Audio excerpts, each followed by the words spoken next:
Thobo Khathola is an education specialist, and in this day and age when we are talking about financial constraints, what should be done with regards to the budget allocated and what we need to do in the education sector? Yeah, Reggie, I think the main thing we need to look at is also infrastructure. But the main thing is infrastructure. I know that we do have a lot of good programs that the ministry comes up with, the STEM projects, the STEAM projects, digitizing, etc. But there are still some schools, remote schools, where infrastructure is still a problem, which limits the amount of learning or the comfort of learning of students.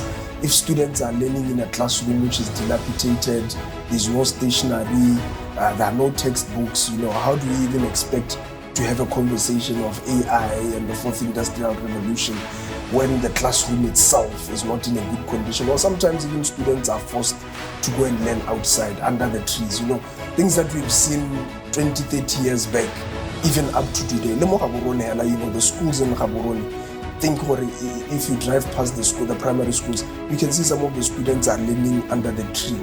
Then you wonder what a student who's in a very remote part of the country, where are they learning? Are the facilities up to standard? And hopefully we'll see that, we've seen that the TVET, students, apparently there will be a program where they are able to come and maintain the schools. You were talking infrastructure, not necessarily maintenance per se. Yes. So you believe that infrastructure is what is key at this point in time.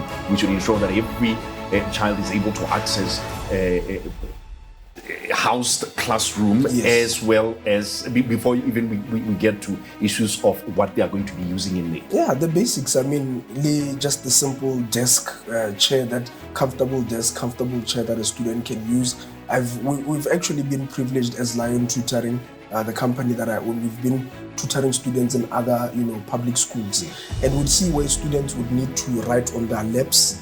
Imagine doing that long enough can have an impact on your back, So some of these things, and me being an advocate of digitization and fourth industrial revolution, I think people might be confused to say they would expect me to talk more about, let's buy the computers, let's put in the internet, but you put the internet in a school that the students don't even have desks or chairs, So I think hopefully that will be the case, because we have high student to teacher ratios, as high as 40:1, 50:1, but hopefully with this new construction of schools, we can get that ratio lower.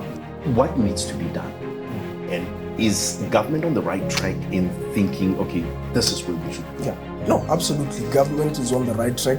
And being privileged enough to do business also in South Africa, I've seen that your TVET colleges, your FET colleges, they are able to absorb a lot of, people who are able to do skills that can put food on the table.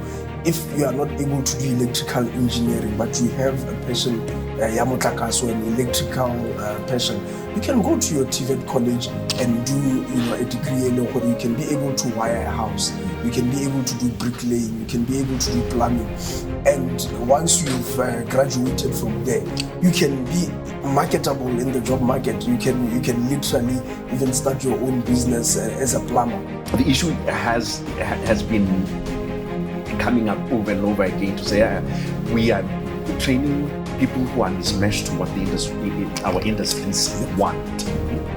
Are we ever going to get to the point whereby we do that? Yeah, no, there's a huge mismatch between what the industry demands and global industry, because remember, the people that are working and making money in Botswana are not just people who are physically in Botswana. Because of the fourth industrial revolution, you'll find some of these banks or institutions, even ourselves as Lion Tutoring, we have a lot of employees who are in other countries, but they are able to work online.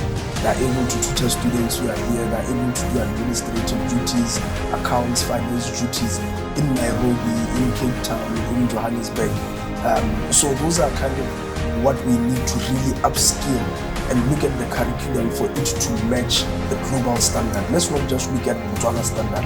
Look at the global standard to say, if a syllabus is going to take 5 to 10 years to be updated, of which the international syllabi are updated on a 2 to 3 year basis, aren't we now, disadvantaging our labor force? And labor force starts from from primary school, secondary school, all the way until tertiary education. So the biggest problem right now is the teacher to student ratio.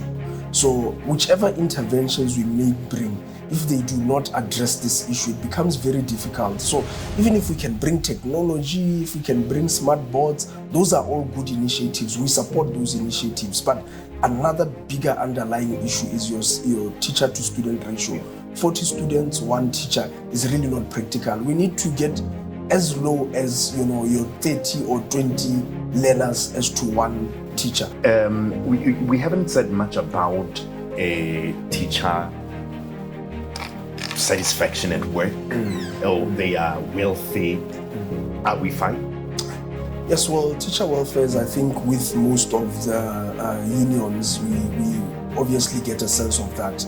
And I would appreciate if the ministry would hold hands with the union and find out, because the unions are the ones which know even better than myself, the needs of the teachers in terms of whether is it salaries, whether are they paid on time, where they are living, the living conditions. But I hope in terms of, the housing, this whole partnership with the TVET students, it can really help at least with their housing to make sure that